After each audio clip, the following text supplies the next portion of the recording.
Good morning. It's great to be back in Miami Beach. We're excited about our today's event, but before I get into that, I just want to make a comment. You may have seen over the weekend, we had to really pull teeth to be able to get the federal government to detain an illegal alien who was apprehended in South Florida. It was a relatively minor offense. They had held him for as long as they could, but he was wanted on charges involving rape and sexual abuse in Oregon. And Oregon did not want to accept this individual. They weren't interested in seeking justice, apparently, on behalf of the victims, potential victims of his crimes. And so the plan was just to release him on the streets of Florida. Well, that is unacceptable. And so we fought back, FDLE, Highway Safety, Director Kerner, as well as Mark Glass, all the way up to the director of ICE to get them to say, no, we need to put a detainer on this individual. And how pathetic is it that we're in a situation in this country where there'd even be a question that you would release on the street somebody illegally in this country to begin with, but then is facing sexual assault charges in another state. So thanks for Florida for leaning in. We're proud of that, and we're going to continue to do it. But honestly, it shouldn't even have to come to that. Today's another example of the fact that we are, despite of what the federal government may do, other states may do, other localities may do, we're a law and order state, and we're going to ensure law and order in this state. I had mentioned last month when we were down here, we had the mayor when we were here for a different event, and I said, look, when it comes to things like spring break, we in the state, at the state level, we stand ready to help our local communities maintain order during this time. Florida is a very welcoming state. We welcome people to come and have a good time. What we don't welcome is criminal activity. What we don't welcome is mayhem and people that want to wreak havoc on our communities. And make no mistake about it, if you're coming here in order to enjoy Florida, enjoy to have a good time, fine. If you're coming for these other reasons, if you're committing crimes, causing havoc, you are going to pay the price. And we will hold you accountable because that's what we do here. I know some people may be coming from other jurisdictions where they can get away with this type of activity. That is not going to fly in the Sunshine State. So we reached out to not just Miami Beach, but communities all across the state and said, listen, rather than have it to where things get out of hand and then the state is asked to come in and provide support, why not just have a plan going in where you utilize state support so a lot of this stuff doesn't even happen to begin with?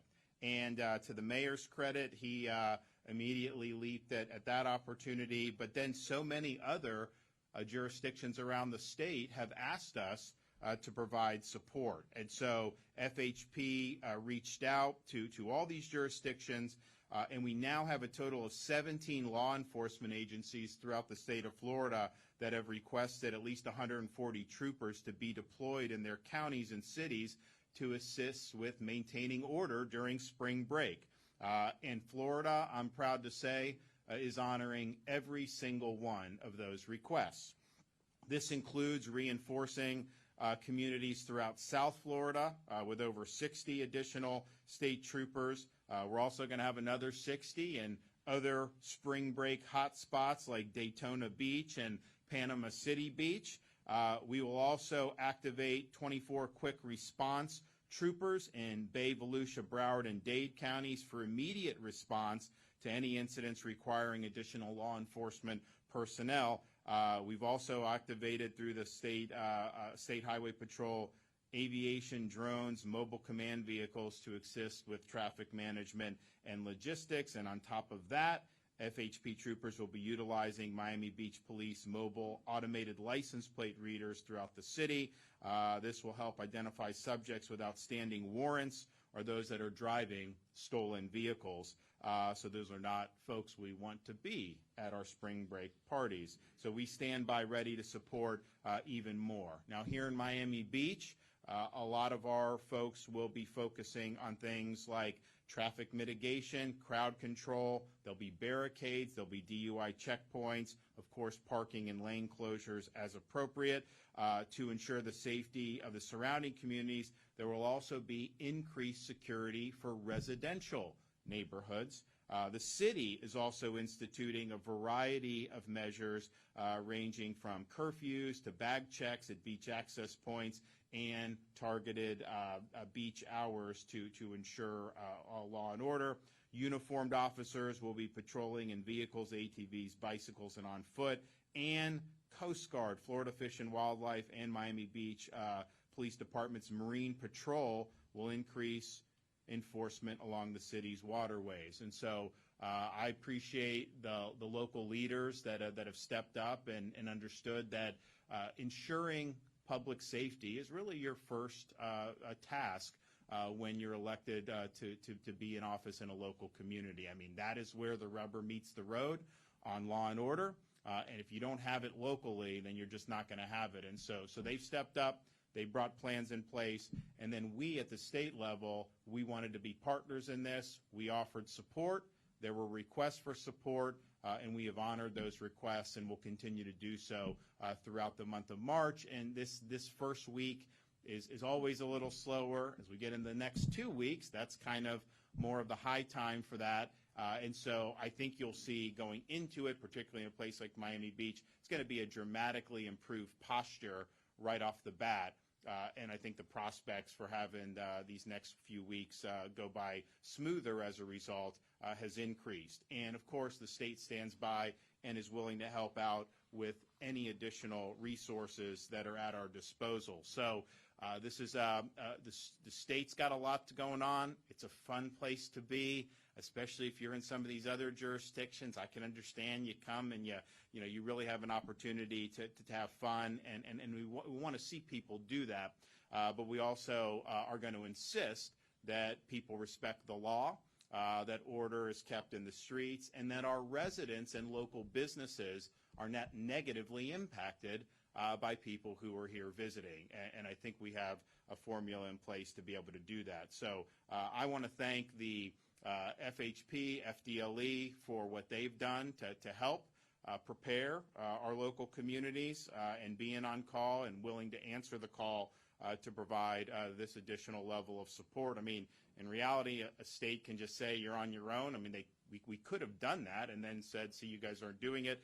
But that's just not, I think, the way that you engineer the best outcomes. So I thank the folks in state government who've worked really hard and appreciate all the hard work that's been done in communities like Miami Beach and beyond. So with that said, we're going to hear from our Miami Beach mayor, Stephen Minor. Where are you at? Come on up. Thank you. Thank you all. Thank you, Governor DeSantis, and thank you for being here in Miami Beach. This is such a perfect sign. We don't come up with this in Miami Beach. This comes from the state of Florida. But if I had to pick, this is exactly what I would have put up here. So it's perfect. But we can never take it for granted, law and order. The voices that we hear around the country for defund the police, they're here too. The voices that we hear where prosecutors act more like public defenders, they're here too. And when we hear about bail reform that's been a disaster in other parts of the country, it was proposed here too. And I was actually the first one to publicly expose that. And we as a commission, I'll even give a shout out to Commissioner Alex Fernandez, who was also instrumental. The governor actually stepped in on that. We actually made sure that did not come to the state of Florida and certainly here in Miami-Dade County and Miami Beach. But we have to keep fighting. It's not an easy fight because those same instruments and voices that are trying to bring disorder, they're here too. So when I started talking about law and order about a year ago, and I started substituting the word law and order instead of public safety, there were some people who are friends of mine, supporters, said, maybe you should tone it down a little bit. It's a little strong. I said, that's exactly the point. We want to be strong. We want to be strong and send that message. And I can tell you, I'm so appreciative of the partnership that we have with the governor and the state of Florida, FHP, FDLE. I spoke to the governor about a month ago, and then at the press conference, the governor was very clear and unwavering. You have our commitment. We're a partner. We're going to help you. Just ask.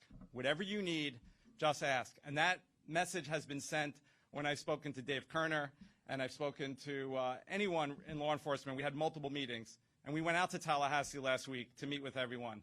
And the message has been clear. And actually, not only have they met because they came up with a great plan, I actually asked for more. I said, it's great. Really appreciative of everything you're doing, but can we do a little more?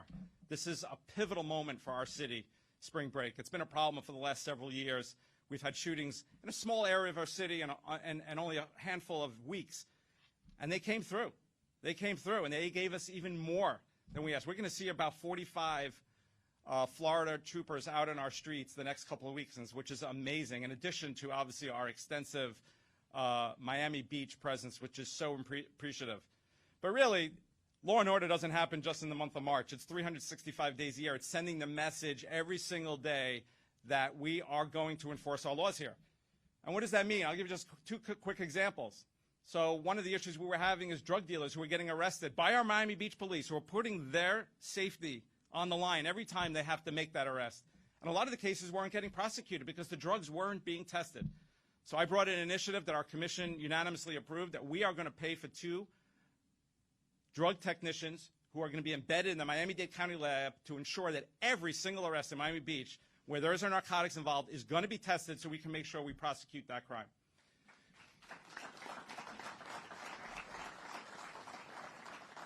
It's making sure that misdemeanor crimes, quality of life crimes, are prosecuted. And we're doing that. And our municipal prosecution team, which is the only such municipal prosecutor in the Miami-Dade County, we are at a 90% success rate on prosecuting those misdemeanors. And I'll tell you something, it's noticed by our residents, it's noticed by our businesses. Everyone thrives and everyone succeeds when we ensure that our laws are enforced. So I just want to end off, first of all, again, thanking, because we can't do it alone. As much as our police, the rest of the year, this time we need the extra help. We're getting it from Miami-Dade County, other enforcement agencies, but obviously the presence and the message that we are sending that spring break is over, we're breaking up with spring break, is made loud and clear. You know, one of the things I mentioned when I was inaugurated as mayor about 3 months ago, and it was an idea that I had some time ago, that I wanted to create a first-of-its-kind position in the mayor's office, a public safety enforcement advisor, someone who literally, that is their job, that they're going to be focused and reporting directly to me to be focused on these issues, whether it be from policing to prosecution to the judiciary. And we did hire someone. He's starting on Monday. He's actually here, Christopher McClenick. I want to give him and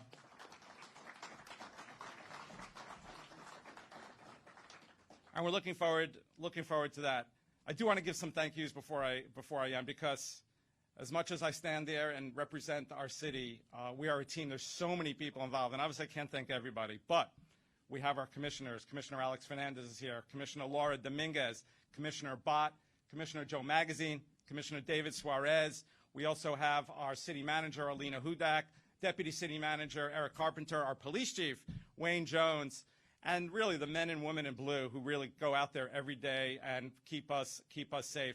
And my team, my Chief of Staff, Veronica Coley, my Senior Policy Advisor, Daniel Summer, my Communications Liaison, Daphne Saba, and Blake Govin, my aide, and of course, my wife, Shannon. Thank you for being here. I'll just finish off on this note. Law and order is a win for Miami Beach. It's a win for the state of Florida, and it is a win for our entire country. God bless you all.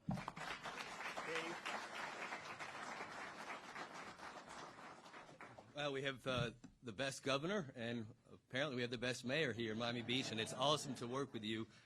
It's always a pleasure to see. Yeah, let's give him a round of applause. I can see your passion for protecting your residents, and I see that in Governor DeSantis. And quite frankly, the folks standing behind me, the real heroes, they want to be empowered. They want to be able to do their job. They didn't get into law enforcement not to protect the public. And so thank you for having this relationship with us. For us, I can tell you, and I think Commissioner Glass will say the same thing, when the governor orders us and directs us to go to these different missions, and I'll talk briefly about Texas. We'll talk about this mission right here. We'll talk about Operation Faithful Service, where our state troopers and agents were in the synagogues and temples. Believe it or not, law enforcement is not always the nicest profession, but what we experience during these special missions, and I know we're going to see it here, Mayor, is that the community really, really appreciates law enforcement. And I heard story and story over and over again how day in and day out these folks in the temples would reach out to these troopers. They would provide them dinner. They would provide them laughter. They would provide them fellowship. And I heard from hundreds and hundreds of state troopers how honored they were to be on these special missions, how good it felt to get that feedback from the community. And so I know that's going to happen here. We don't have to be victims every year. The city doesn't have to be victimized every year. And so new leadership is stepping up. We have a law and order governor, and we're going to get the job done not for you but with you, Mayor, and we're delighted to be on your team. Beyond that, we'll have a statewide footprint. We'll be in 17 different communities. We'll always have the opportunity and privilege to serve the state in any way that the governor sees fit, and it's an honor to be on the team. And with that, thank you again for your leadership, sir. Thank you, Governor, for having us as part of the team. We look forward to breaking up with spring break, sir. Thank you. Thank you, Governor, and Governor DeSantis for making this a law and order state, and Mr. Mayor for a law and order city, so we are very appreciative of that. I'm FDLE Commissioner Mark Glass, and we're fortunate to live in such a beautiful place where our beaches are second to none, and it's our job to keep Florida beautiful. And we have been given the tools from our governor to make sure that we can enforce these rules and laws throughout our state to ensure that your city and your community stays beautiful. Executive Director Kerner stated that Operation Faithful Service, my son was part of that. He was a state trooper. He came down here, and I just want to say to the community down here, thank you so much. You made him feel at home. He enjoyed it, and he thought he was doing a lot of good for the community. So I want to say thank you. Thank you, Dave, for leadership, and Colonel, thank you for your leadership on that one. Our citizens and businesses and law-abiding visitors deserve no less than a safe and clean place to live and play. Our FDLE agents and analysts are working hard. Now, you heard all the numbers with Florida State Troopers out there, and it's having that visibility, and they're there. They're second to none. But you see my agents up here. They won't always be in clothes like this. They're actually going to be dressed and looking just like you are out there in the community. And during these holiday areas, through spring break, they will be out there paying attention and watching. They're also providing support to Miami Beach Police, and they're also making sure that we have the logistics and the other law enforcement capabilities come in at a moment's notice to make sure we can move our resources smartly and efficiently.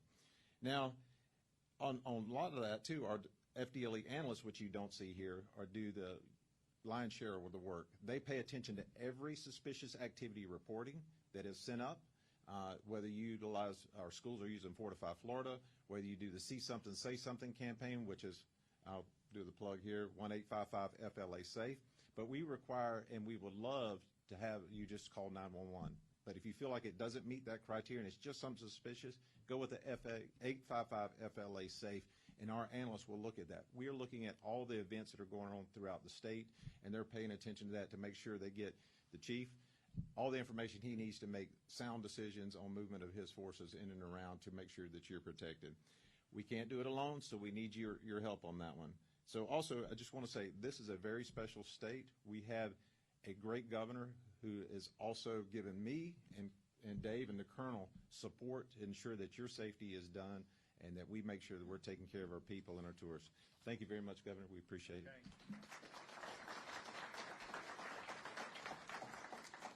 So we've got obviously a few more weeks of this, and you're going to continue to see the state lean in. We want to be working with our local communities. I thank everybody who's going to be a part of these operations. I think it's really, really important. And this is just kind of one instance, but I think the overall approach to law and order is one in which we support the people that wear the uniform because we understand that that's important.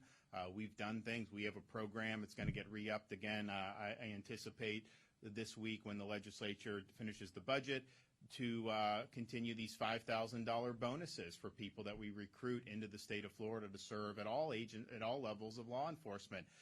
That's a far cry from what a lot of other jurisdictions have done, where they've really turned their back on the people that wear the uniform. We also have laws that are serious about holding people accountable. And the mayor mentioned when they were talking about doing the bail stuff down here, we leaned in because, and look, this is not rocket science. They have done that in other jurisdictions, and it has made these communities much less safe when you keep recycling and putting people back on the street to commit more crimes. So you can look to see a lot of the policies have been tried in other jurisdictions and they failed. So we're doing what works. We're doing what you need to do to be able to protect the public. So we're going to continue to do that, and I look forward to being able to continue working with the local folks all throughout our state on this important issue of maintaining law and order, particularly throughout the balance of the month of March. All right, any questions? Yes.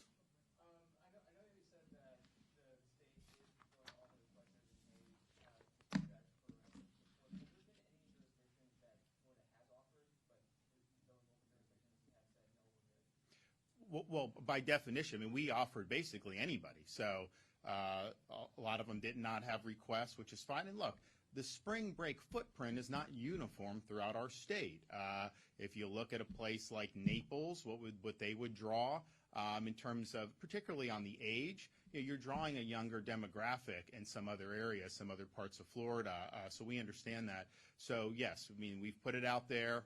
These are the folks that have asked, and it's not surprising to see a handful of places in South Florida, the Daytona area, and then Panama City. If I had to think about where we'd likely see it, those would be the places that we would see. Yes. Yes, thank you, Governor. Chris Nelson. Today, of course, is Super Tuesday. You were running for president, and a troubling poll has come out from FAU saying that only 1 in 7 Republicans will vote for Donald Trump in the general election. Know that Nikki Haley doesn't stand a chance, and we also know that people aren't looking for the rematch of the octogenarians. It's not that's not cold and high these days. And would you consider unsuspending your campaign and getting back in the race? Been there, done that. Got the T-shirt, my man.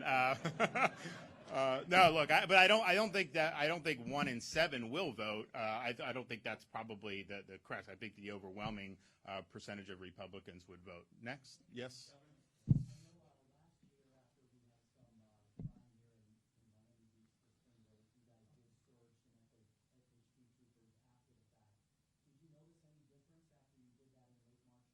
Oh, yeah. I mean, I don't, you remember that? Yeah, no, for sure. It helped, yeah. And so that was part of the reason why when I talked to the mayor, I'm like, look, let's just go in with all the resources right off the bat and mitigate, because it's one thing, problem happens, you come in and you can take some corrective action, but it's better to be just prevent that from being necessary. So that was kind of the logic behind it.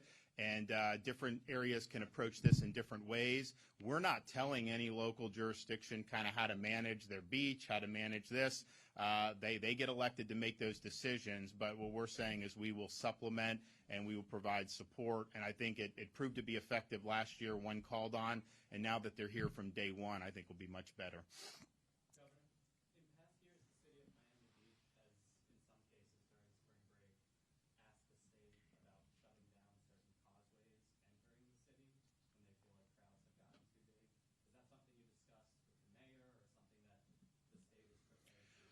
So I think what FHP will do is they will just help with traffic. I mean, I don't know that, I mean, you don't necessarily anticipate closing anything, or maybe you would if something happened, but I think that would probably be unlikely. But I know that they will absolutely work with traffic patterns to be able to manage that and to be able to mitigate some of the problems. I think what happened in the past was, it was like mayhem. And so it was just like, okay, we got to get that under control. So there was a sense of, okay, they're going to work here locally to get that under control. Then I think they asked FHP to try to stop kind of, the massive flow. But I think from the beginning, they're probably going to be able to manage this a little bit.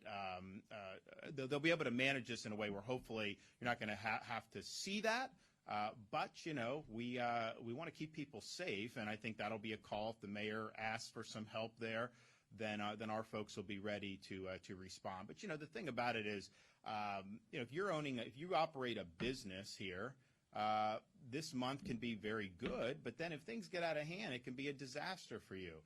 People that are just looking to live their lives in residential parts of the city should not have to worry about their safety just because people are visiting during spring break. And so those are, I think, when we look at this, it's like, all right, those businesses need to do well, and our residents need to be safe. I mean, those are everything is funneled through that prism. Yes. Yep.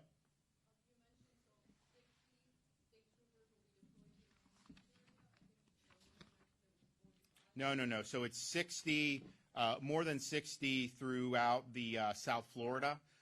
So, you do have some in Fort Lauderdale. We do have some in Hollywood, where we're helping Hollywood PD, North Bay Village. Now, obviously, a North Bay Village is not going to require as many troopers as Miami Beach, but it's spread out amongst all those. The majority of that is Miami Beach.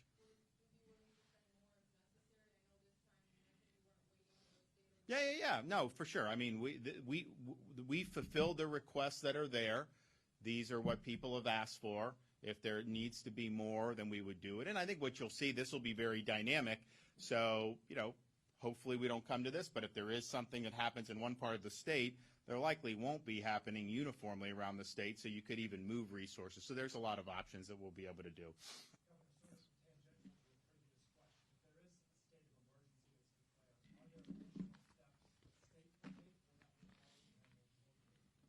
No, I mean, I think options are on the table.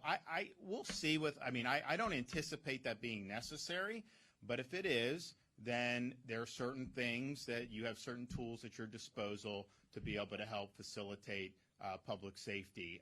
Again, I don't think that's likely, but we obviously will have an ability to respond appropriately, and that'll be likely in consultation with the local. They would probably be them asking us for additional support, and then we would see maybe this would be necessary. I don't anticipate it coming to that. And then any measures that we would have a right to do, we would want to do that in consultation. Because, again, this is a bottom-up, law and order is bottom-up. And, you start on the ground locally. These are the folks that are here every day. They know how to set the policies. It's not for me to come and to dictate around every policy, but we do want to be helpful, and we want to make sure that people are kept safe. So if we have to do more to make sure that residents are safe and to make sure businesses are doing well, then of course we have the ability to do that. But this is really unprecedented. I don't think we've ever seen the state come in this forward-leaning going into a season like this.